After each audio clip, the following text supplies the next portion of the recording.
Master the Chaff math of Skavenslaves for Clan Eshin in patch 8.1. How would you rate Skavenslaves if they were unbreakable? Clan Eshins don't become unbreakable per se, but they do qualify for quality and quantity, the Eshin exclusive tech.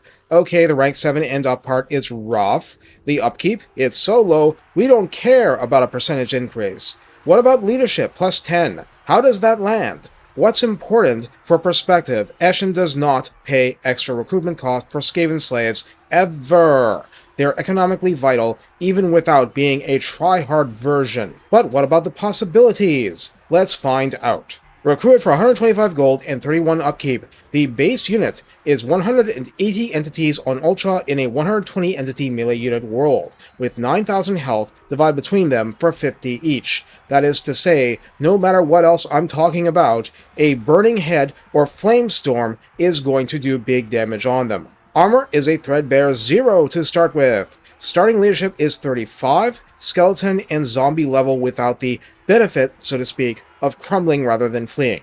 By default, Skavenslaves flee a lot. Speed 42 and charge speed 48 are not slow as infantry goes, mainly because lack of armor means lack of encumbrance. Melee attack begins at 12, which is going to seem positively good when we get to the spears. Attack interval of 4.3 seconds is nothing especially awful for line infantry and no splash damage whatsoever. Melee defense starts at 10. Weapon strength comes at the value of 18, split base 14, and armor piercing 4. Let's look hard at this figure. The variable base damage is unusually low, but the armor piercing is actually better than the typical missile unit stabs for. If they actually get hits in with this entity count, it's going to start to hurt. Charge bonus is an anemic 5, and mass is 90 per entity, which, considering they're slaves with no armor, is pretty good. In addition to Scurry Away, which is mostly relevant to leaving the entire battle, Strength in numbers gives a minus 10% speed debuff, Leadership plus 6, and Melee Defense plus 8 until health is below 50% unit-wide. So, Leadership 41 and Melee Defense 18 on a 180 entity unit until that point. But leadership starts so low that terror routing and the like can drive them off the field with disturbingly high health. For Skavenslave Spears, recruit cost is 150, upkeep 37 by default. Everything remains the same until we get to melee attack 9. 9 to start. Attack interval 4.6 seconds for a bit slower, no splash damage of course. Melee defense begins at 16, which is a full 6 better. Weapon strength 16 is split base 12 and armor piercing 4. So it's the same AP as before, but even less base damage, though it has a bonus versus large of 6. That means melee attack 15 and weapon strength 22 against Centaurs split along the same damage ratio. Charge bonus is 3 and mass is 90. This unit does not, I repeat, does not have charge defense versus large or charge reflection, but it's mass, and mass can save your backline. Both of these units feature the expendable trait. Early in the tech tree, Clanrats also become expendable. When expendable units run, the non-expendable units don't care. The expendable units do. Keep that in mind. Skavenslave Slingers are recruited for 225 gold and 56 upkeep. They come with 140 entities and 6,720 health between them, slightly less than usual. Leadership 33 may well be the lowest default in the game, speed 42, charge speed 48. Melee attack begins at 6. Attack interval 4.3 seconds, no splash. Melee defense starts at 7, zombie-like figures. Weapon strength 18 has the base 14 and armor piercing 4 split like the Skavenslave base unit. Charge bonus 4 and mass 90. For ranged, because for a slinger that's the point, ammunition starts at 22 volleys, which is actually pretty good, range 120, well below Knight and Gutter runner ranges. Each actual bullet does base 7 and armor piercing 1 damage on impact. Reload time of 9 seconds isn't high. Total accuracy 20 is the industry standard. Calibration distance 85 meters is okay. Calibration area 4.8 meters means it's a sandpaper style unit, no multi-target pen. It's expendable and still has strength in numbers, but don't expect much, right? In the redline skills for the Skaven, Skavenslaves occupy the dubious place of receiving no benefit from the early 3-pip redline skills. They do, however, gain benefit from Whip Smart at rank 7 and up, if any actually survive to get there, for leadership +5, melee attack +5, and missile resistance +15%, which is interesting on a Tar Pit Chaff unit. In the tech tree, well, we're coming back to where we started, but let's not skip steps. Starting tech, Devious Plans gives us recruitment cost -5% faction-wide, and upkeep -13% for Skavenslaves specifically. But that part of the tree abandons them quickly, except for hit and run for +10% speed for infantry. A key tech is Numbers Beyond Counting. This provides upkeep -20% further, meaning it's dropped by 33% total. Moreover, all Skavenslaves, even Slingers, get melee defense +5 and charge bonus +5. When charge bonus began as between 3 and 5, +5 is a lot, and melee defense at this level is fascinating. Did you notice the spears start melee defense 24 while they're over 50% HP? Now it's MD 29 at rank 0. That can buy a lot of time. So what else? Set Examples is a blanket +3 leadership for units faction-wide. This is a normal tech, and it is mandatory if you're going to get to the star of this episode, quality and quantity for Clan Eshin only, replacing Know Your Place, because Eshin doesn't require a loyalty boost, it ignores the loyalty system altogether. Go figure, no one wants to betray Snitch. So unless a Skavenslave unit gets to rank 7 and up, its leadership is +13 above normal before hero boost in battle, or alternatively, the Lord boosting it with proximity. This doesn't invalidate 2 tweaks that can be made with Lords. Warlords using Life is Cheap get -50% upkeep for Skavenslaves and +10 armor, which for a 0 armor unit is a lot. Voice of the Horned Rat gives Grey Seers, which Clan Eshin can use just like anyone else, minus the loyalty issues for a leadership aura buff. That's mild and okay, and +10 to the aura effect, which is anything but mild, meaning base plus redline first pip plus this is a +19 swing. It's 4 base, by the way. I wasn't sure about that until recently for some reason. So 35 from Skavenslaves at rank 0 can turn into 48 from these techs, 54 from strength in numbers, 63 from a normal Lord's aura, 73 from a Grey Seer with the voice buff I just mentioned. So they're not literally unbreakable like this, far from it, but going from 35 to 54 is a big deal in itself.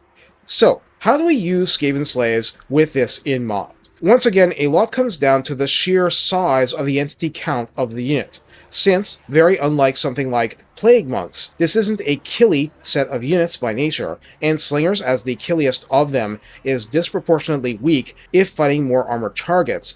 You'd need a massive bonk over the head with melee attack to get them competitive in melee, or even at the point of drowning the enemy in scrappy hits and wearing it down. Short of that, it's just occasional chicken scratch level spread over a large unit size. So yeah, Death Frenzy, right? +24 melee attack, +30% base and armor piercing damage. Can be overcast for area of effect. Most people would see this as a horrible waste, but you can do it. In a lot of cases, Skavenslaves aren't there to crank melee attack up, no. They're there to pin units, chew up time and space, and let you target stuff with magic, or just ignore the friendly fire and poison globe everything. And that's a valid tactic generally. But in this case, okay, seriously, what's a rank 9 Skavenslave melee unit going to do? At the start, going from rank 0 to rank 9, the basic Skavenslave goes from leadership 35 to 45, melee attack 12 to 17, defense 10 to 14. Spears go from melee attack 9 to 13, defense 16 to 22. So take the leadership numbers from earlier and just add 10 to them, but Whip Smart also applies, so +5 leadership, add 15 to them then. Grey Seer can get them up to leadership 90 or so, unless a trait increases that further or something. That should be the max until we add, other things beyond the scope of this video. Now, with Whip Smart adding +5 attack, and quality and quantity adding +6 to melee attack and melee defense, basic slaves, melee attack 17, +5, +6, so 28. Melee defense 14, +5 from the tech, +6 from quality and quantity for 25, or 33, with strength and numbers running. Spears will be melee attack 23, plus 6 versus large, so 29, melee defense 22 plus 5 plus 6, so 33, climbing to MD 41 with strength and numbers still active. That's rank 9, Clan Eshin, premium, gold-plated, trash.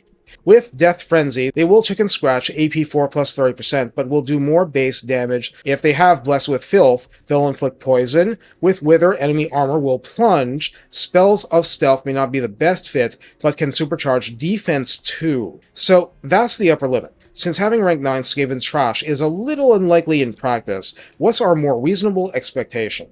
Well, that comes down to using the basic ones for expendable assaults and general tar pitting, spears for even more anemic attack, anti-large poking and prodding, and significantly increased pure tar pit use.